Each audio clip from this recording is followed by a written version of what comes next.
Hello and welcome back to the Grace-Filled Leader podcast. In our last episode, we introduced the Enneagram and its 3 triads. Well, today we're going to take a deep dive into the Instinctive Triad, also known as the Gut Triad, and explore types 8, 9, and 1 in a little bit greater detail. So if you're ready to understand more about what drives your behavior and how to grow in your personal and professional life, stay tuned. Welcome to the Grace-Filled Leader podcast. Do you want better work-life balance? Do you get stuck in patterns of perfectionism and people-pleasing? Have you always been an overachiever but never really felt good enough, no matter how much outward success you achieve? Do you want more time for the things that matter most? Well, you are in the right place. Here on the Grace-Filled Leader podcast, we focus on spirit-driven success and share the secrets to having better work-life balance as a busy woman in leadership. Here you will learn how to set boundaries like a boss, find peace of mind, and reclaim your time for the things that matter most. Hi, I'm Tanya, a wife, mom, leader, and certified Christian life coach. For most of my life, I tried to find worthiness through achievement. I spent decades people-pleasing and pouring myself into my work. I was looking for my value through the approval of others. This led me to feel burned out, empty, and exhausted. I had no time or energy for myself or my family. I realized that I was wasting time and energy looking for validation in all the wrong places. But my life changed when I finally surrendered and God showed me a different way. It is my mission to help you start living the abundant life God has for you. If you're ready to become fueled by grace and find freedom from people-pleasing, if you're ready to multiply your time and impact as a Christian woman in leadership, this podcast is for you. Roll up your sleeves, sister friends. It's time to get after it.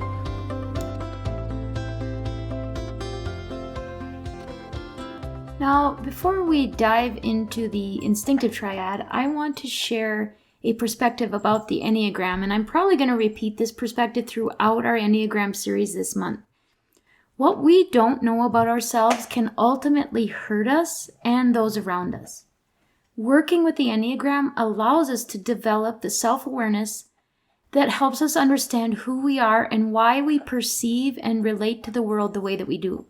The reality is, our wounds of the past and the beliefs that we'd formed shape the way that we see and respond to our circumstances.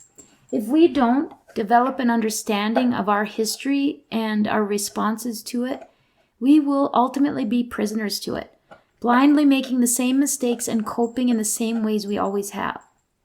Once we learn how and why we see and respond to the world the way that we do, we can be more intentional about getting out of our own way, and we can listen to the Holy Spirit's call to become more of the person that God created us to be. So now, on to the Instinctive Triad of the Enneagram. The Instinctive Triad consists of types 8, 9, and 1. And again, we're talking about the Enneagram. These types are primarily driven by their gut instincts and their need for control. People in this triad often struggle with anger and how they express it or repress it.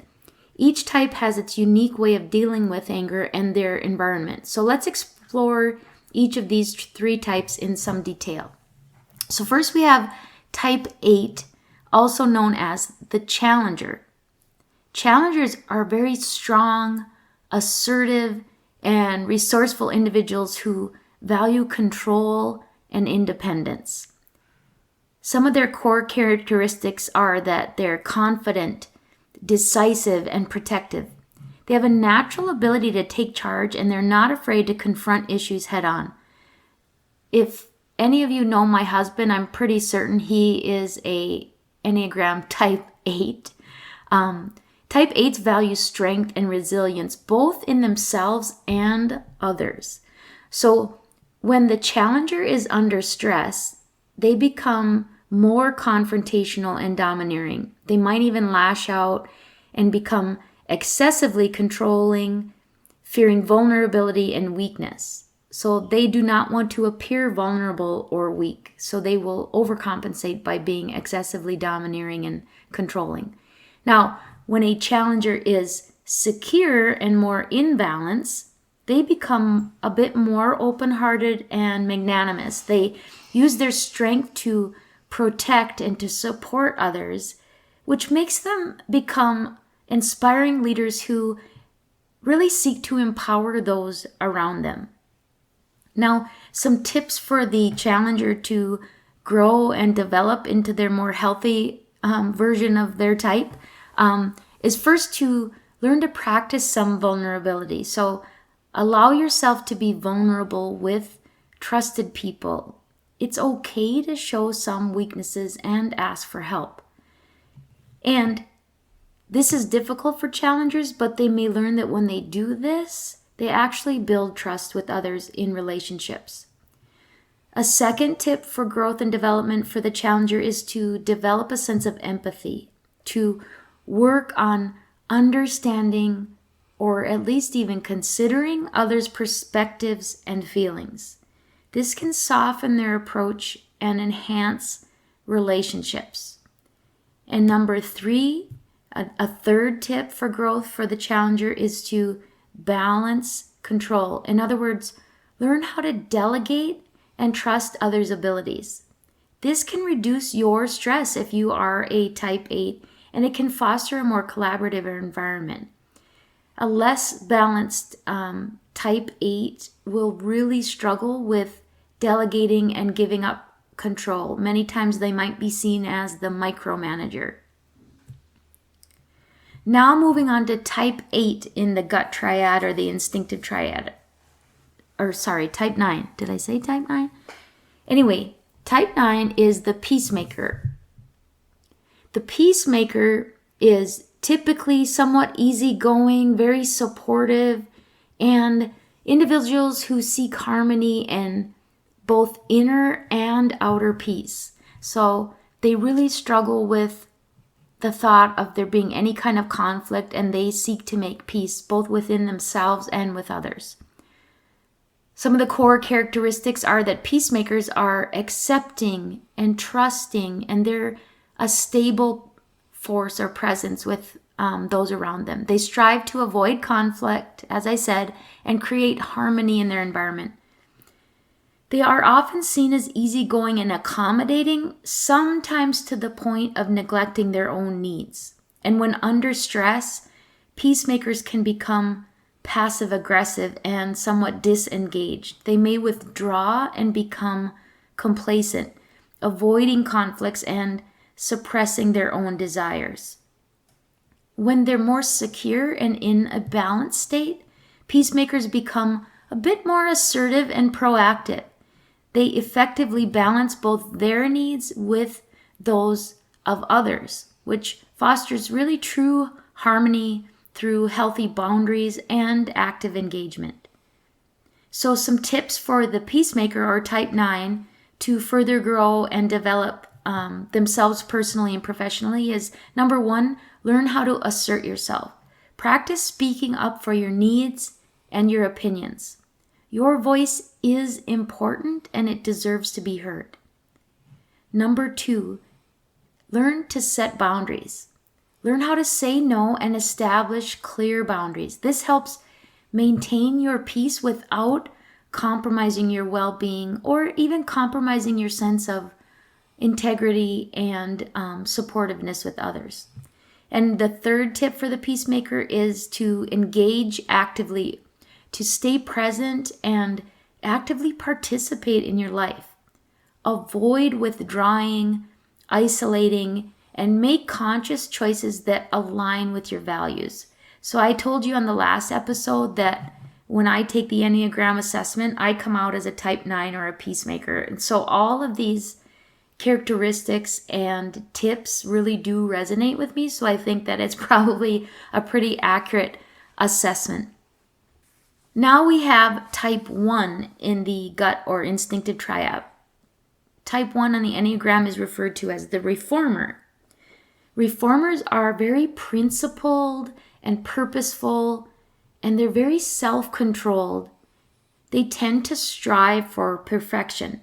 So some of their core characteristics are that they are conscientious, responsible, and improvement oriented. They have a strong sense of right and wrong, and they're driven to make the world a better place. As I said, they're often perfectionists who set very high standards for themselves and for others. When they're under stress, reformers can become overly critical and very rigid. They might even fixate on the imperfections and become judgmental, both toward themselves and toward others. So if you have those in your lives that you consider being very judgy, they might be this type 1 reformer on the Enneagram. Now, when reformers are secure and in a more balanced state, they become more forgiving and open-minded. They might do a better job of embracing some imperfections and focus on positive change through acceptance and understanding.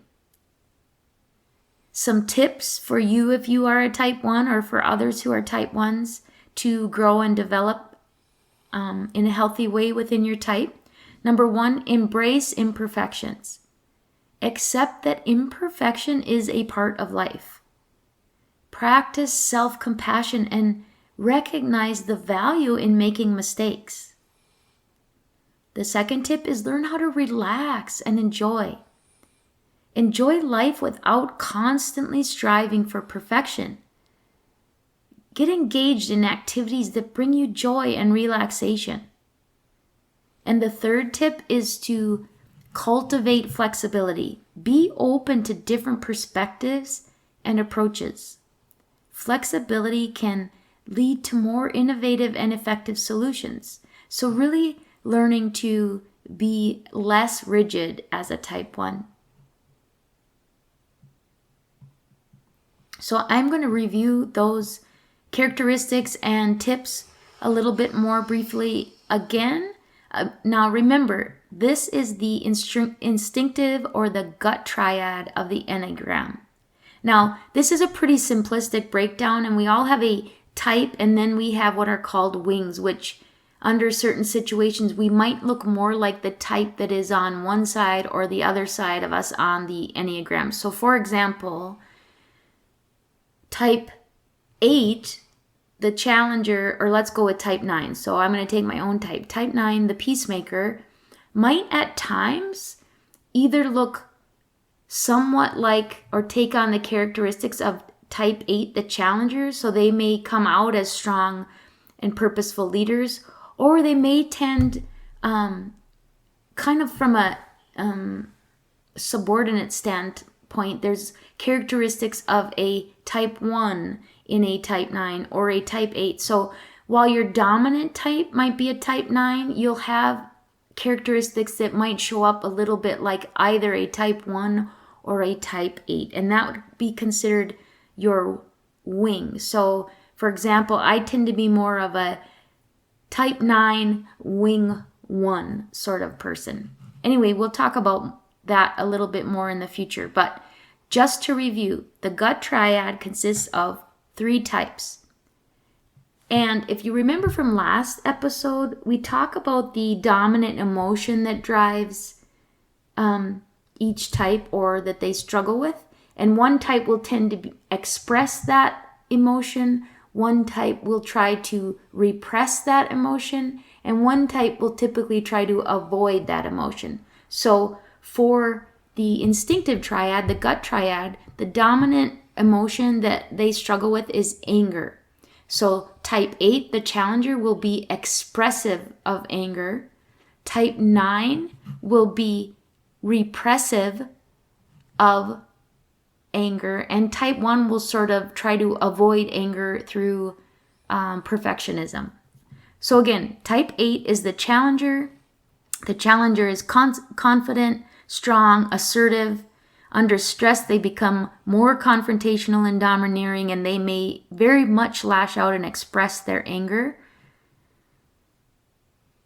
Tips for growth and development of the challenger is to practice vulnerability, develop empathy, and to learn how to balance control. So learning how to delegate and not seek to control everything.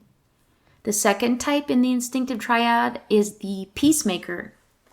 The Peacemakers are supportive and harmonious, and they seek harmony inwardly and outwardly. Under stress, peacemakers can sort of repress their anger and become passive-aggressive and disengaged. And tips for growth and development as a peacemaker is to learn how to assert yourself, set boundaries, and engage actively in life. And finally, type 1, the reformer, are the principled, purposeful, and perfectionistic folks. When under stress, they become overly critical and rigid. Tips for growth and development for the type 1 reformer are to, number 1, embrace imperfections. Number 2, learn how to relax and enjoy life. And number 3, learn how to cultivate some flexibility. So I hope that this deep dive into the Instinctive Triad has given you a few valuable insights into types 8, 9, and 1. And you may or may not hear some characteristics that resonate with you in these types. Remember, there are still 6 more types in the Enneagram.